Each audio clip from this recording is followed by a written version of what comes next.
Second Thought is now on Means TV. You can get your first month 50% off when you sign up with the link below. What is the news? When you turn on the TV and flip to CNN or Fox or NBC, what are you being shown? Ostensibly, the news is just that, a presentation of current events. I think we all know there's a little more to it.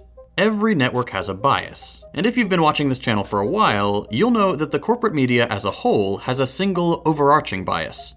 But we'll get to that. The question we need to answer today is, in a world where information is more readily available than ever, are we truly informed, or are we being manipulated?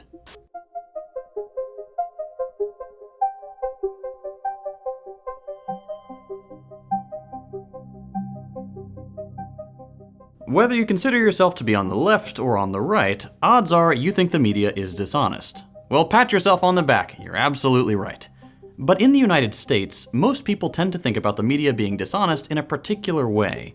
If you ask someone on the right, they'll say CNN and MSNBC are fake news. They're twisting the truth to make conservatives look bad. And if you ask someone on the American left, they'll say Fox shouldn't be considered a news network at all, and they only exist to make liberals look bad. While there is some genuine beef between liberal and conservative outlets, and their viewership often does kind of hate each other, that's not the kind of dishonesty that really matters. Yes, MSNBC loves to make fun of Trump's mannerisms, and Fox loves to highlight Biden's gaffes. But at the end of the day, all these corporate networks play for the same team, and that's powerful interests that not only own the media, but pretty much every aspect of modern politics. Here's a quick rundown. You have a tremendously wealthy group of people and business interests. They donate large sums of money to politicians. Politicians deregulate the media.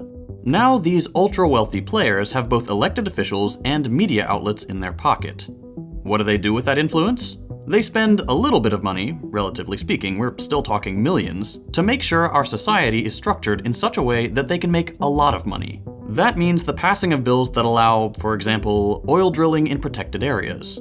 That also means providing scripts to local news networks to spin their actions as positive and win over the public. Remember that viral clip from a few years ago? This is extremely dangerous to our democracy. This is extremely dangerous to our democracy. This is extremely dangerous to our democracy. That was the work of a company called Sinclair Broadcasting, which owns dozens of local news channels and had a message they wanted to put in front of the viewers. This, in a nutshell, is how corporate mind control works. Invest in politics, buy favorable legislation, make sure the public doesn't get too angry by controlling the narrative. Most people watching this video are probably too young to remember, but before 2001, the 24-hour news cycle didn't exist. Being bombarded with manipulated information 24/7 is a relatively new phenomenon, and we're only just beginning to understand the consequences.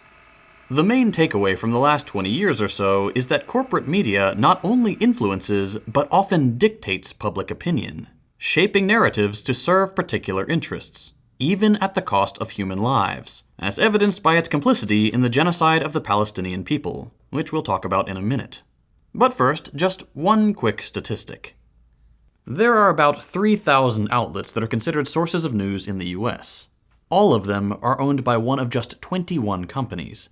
And every single major news outlet, we're talking CNN, MSNBC, Fox, NBC, all the big ones, are owned by just 5. This quasi-monopoly allows the people who own these companies to feed the masses a twisted version of reality, and make people believe whatever they want us to believe. This creates an environment in which only the news that fits the interest of the individuals who own these private companies makes it to the public. This corporate domination of the media goes hand in hand with the corporate domination of the government, and perpetuates a system where absurdly wealthy individuals run the show without ever needing to be elected.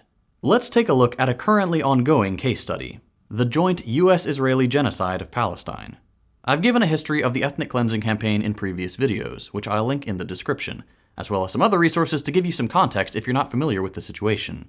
The very short version is this. The Israeli apartheid regime has been attempting to ethnically cleanse Palestinian land of its indigenous population for over 75 years. The brutality sharply escalated in the aftermath of a surprise attack by the Palestinian resistance on October 7th. Since then, Israel has killed at least 30,000 people, roughly half of whom are children. It's hard to even get accurate counts anymore because the IDF has purposefully destroyed every hospital in Gaza, as well as infrastructure, schools, refugee camps, and international aid vehicles. The footage coming out of Gaza is horrific. This is the most widely shared and recorded genocide in history. So it would stand to reason that Western media would be journalistically obligated to report these facts, right? This is where it becomes apparent that the corporate media absolutely does not provide factual reporting. Since October 7th, the media has dutifully reported Israeli propaganda word for word with zero evidence. The accusation of 40 babies being beheaded was proven to be a lie. US media is still running with it. The accusations of mass sexual assault were proven to be a lie. The media hasn't walked that one back either. The Hamas headquarters under hospitals? A lie. Literally every accusation Israel has made has turned out to be a complete fabrication. And yet the media still twist themselves into knots to let Israel off the hook. Why? We'll get to that in a minute, but first let's take a look at some concrete examples of media complicity in genocide. We'll start with the nuts and bolts of how media spin works. If you're thinking, well, who the hell is this guy to explain this stuff? My degree was in journalism and mass communication. This is my bread and butter. I specifically chose not to go into mainstream journalism because of this exact problem. All of these rhetorical tricks are very common, but they're also super easy to see through once you know how to look out for them. Take this headline, for example. Starvation is stalking Gaza's children. Okay, at first glance that seems alright. It recognizes that children in Gaza are starving. What's the issue here?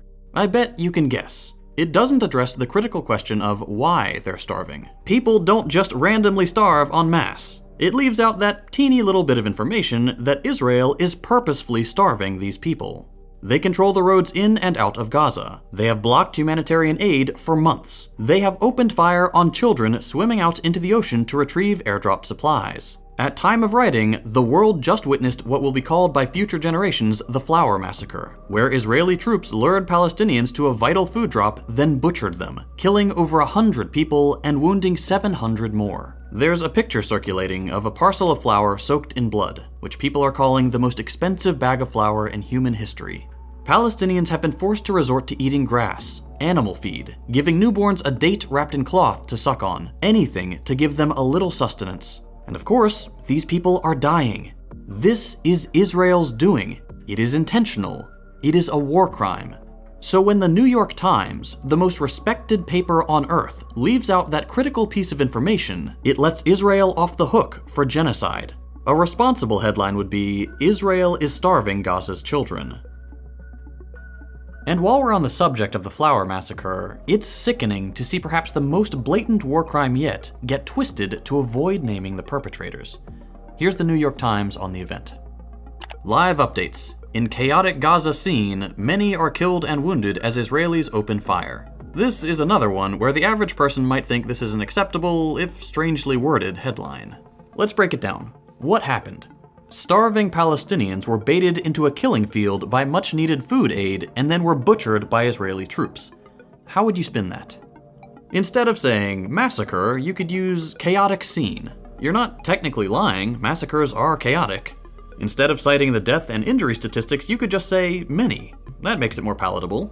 Then instead of explicitly saying the occupation forces targeted and shot the starving people, you could simply say they opened fire, helping stoke the misconception that people were killed not by Israeli troops, but in a stampede. This is journalistic malpractice at its best. You maintain plausible deniability while completely obfuscating the reality of the event. A responsible headline would be, Massacre in Gaza. 100 killed, 700 wounded as IDF fire on starving Palestinians assembling to receive food aid. It gets all the facts across, it's just as concise, and it doesn't let the perpetrator off the hook. But the New York Times isn't alone in obfuscating the truth of this story. There are countless other examples. The Associated Press doesn't mention Israel, neither does Forbes, or Voice of America. USA Today even repeats Israeli lies despite video evidence of what happened. But perhaps most egregious is the BBC's headline. Israel-Gaza war. More than 100 killed as crowd waits for aid, Hamas-run health ministry says. This is truly reprehensible. Not only do they not mention that the IDF were the murderers, they also disingenuously call the genocide a war, and they manage to squeeze big scary Hamas into a story that has nothing to do with Hamas. Even if you think Hamas are terrorists, in which case I have bad news for you about what you would have thought about every other historical liberation movement. Saying Hamas-run health ministry is like saying United States-run health ministry. Hamas is the elected government of Palestine. All the BBC is trying to do here is scare people by invoking the name of the current Western boogeyman. Let's take another example. Once again, from the New York Times. Hamas rejects ceasefire proposal, dashing Biden's hopes of near-term deal. That sounds pretty bad. I thought the Palestinian people wanted a ceasefire. Must be that evil Hamas not caring about their people again. Let's take a quick look at the article. What's this? Hamas is maintaining their position of demanding a long-term ceasefire, not the brief humanitarian pause policy wonks have come up with. So what's the real story here? The elected government of Palestine has maintained the same position as always. Israel makes a ludicrous offer of Palestine releasing their prisoners in exchange for a brief ceasefire, after which point the genocide will continue, and somehow the headline they come up with is Hamas rejects ceasefire. But there's more to it. Obvious Hamas scaremongering aside, the headline also tries to paint Biden in a good light. This is very sneaky. The fact of the matter, regardless of how Biden and the pundit class have tried to spin it, is that the United States and Joe Biden are complicit in the genocide. The US has vetoed the ceasefire not once, but twice. We have sent weapons and funding to Israel to facilitate the ethnic cleansing. And now reports are coming out that there in fact are American soldiers in occupied Palestine taking active part in the genocide. This was suspected when the White House put out and then quickly deleted a tweet suggesting as much a few months ago, and has been all but confirmed with Aaron Bushnell's statements and the photos of US soldiers circulating online. Let's be honest here. This is not just the Israeli genocide of Palestine.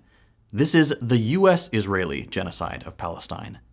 If we fund and arm the murderers, if we veto the ceasefire, if our media does everything it can to deflect the blame, we are complicit. And the New York Times trying to suggest he's working so hard for peace makes our media complicit. And these are just a tiny handful of examples of how the media twists their words, omits crucial details, and just straight up repeats debunked Israeli propaganda. There are hundreds more from the last few months alone. But I want to talk about one example that should be the nail in the coffin of US media legitimacy. You probably saw this story by the New York Times back in December of 2023. It was a bombshell report. There was evidence of mass sexual assault on October 7th. Maybe it wasn't just an oppressed people resisting their executioners. Maybe these were the barbarians at the gates. This story was a key galvanizing force in uniting the West in support of Israel's ethnic cleansing campaign. And if the average person were to read the article, it seems pretty damning. Wow, they say there's overwhelming evidence. Who could possibly defend these monsters? There's only one problem. Well, two problems. One, there wasn't any evidence.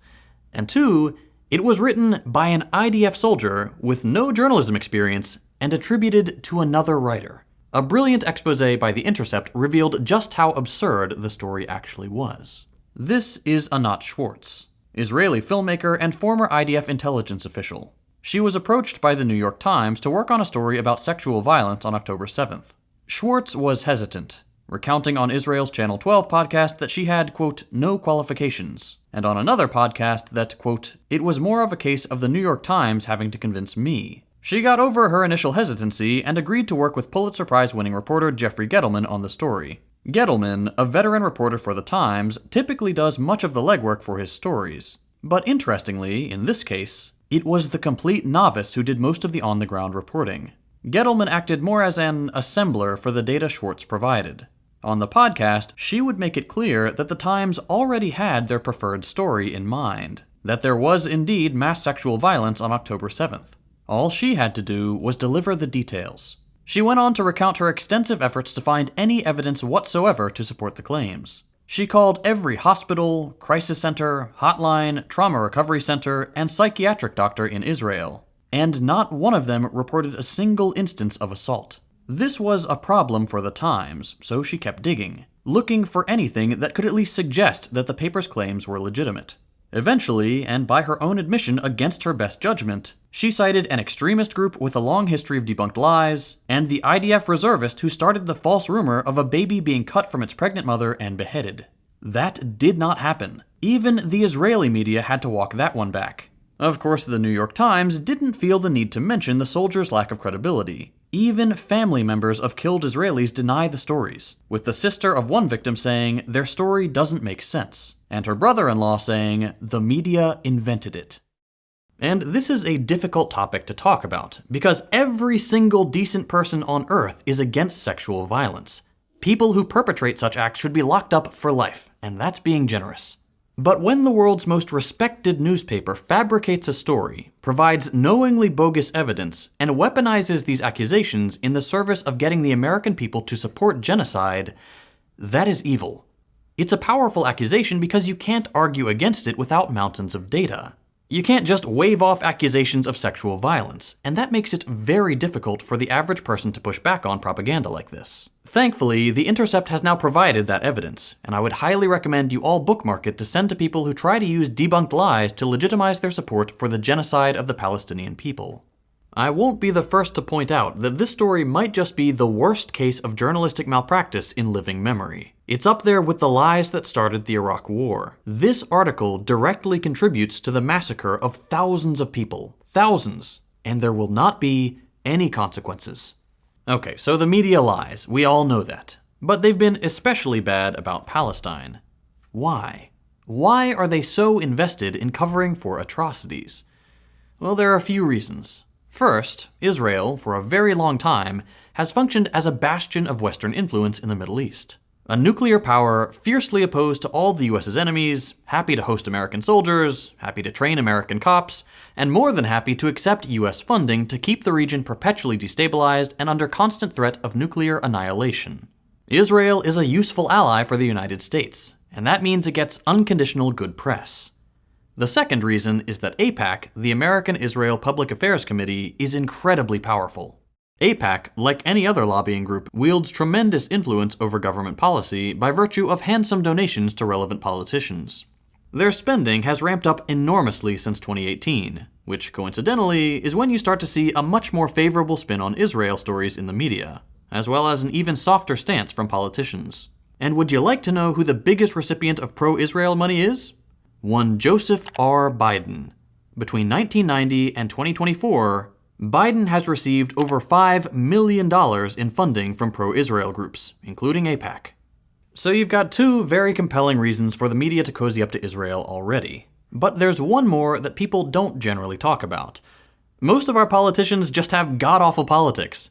Many of the people in office today have been in government for decades. They're ancient, decrepit ghouls who are so out of touch with the average person that they've bought their own propaganda. In their mind, the United States is truly the best country on Earth. And if that's true, and Israel is our staunchest ally, well, then Israel must be good too. Yeah, some of our politicians are bought, and some are genuinely evil. But never discount people just having bad ideas sometimes. That's not to let them off the hook, just something to keep in mind with people in general. So, what does all this mean? What's the bottom line here? If we have a government that is willing to disregard not only the vast majority of countries around the world, but also international law, the majority of their own citizens, and basic human decency, and we have a media apparatus that is willing to carry water for that regime and brainwash the masses into supporting incredible evil, then it is our responsibility as human beings to take matters into our own hands. There's an endless stream of footage and independent reporting coming out of Gaza. You can find it on Twitter and Telegram especially.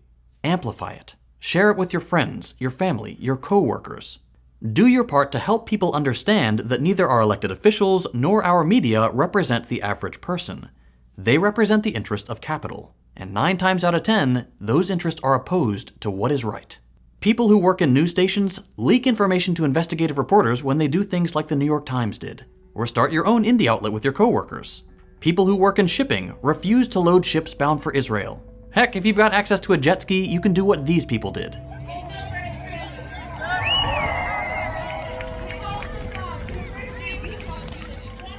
I'm not advocating for you to do anything illegal. That would be silly.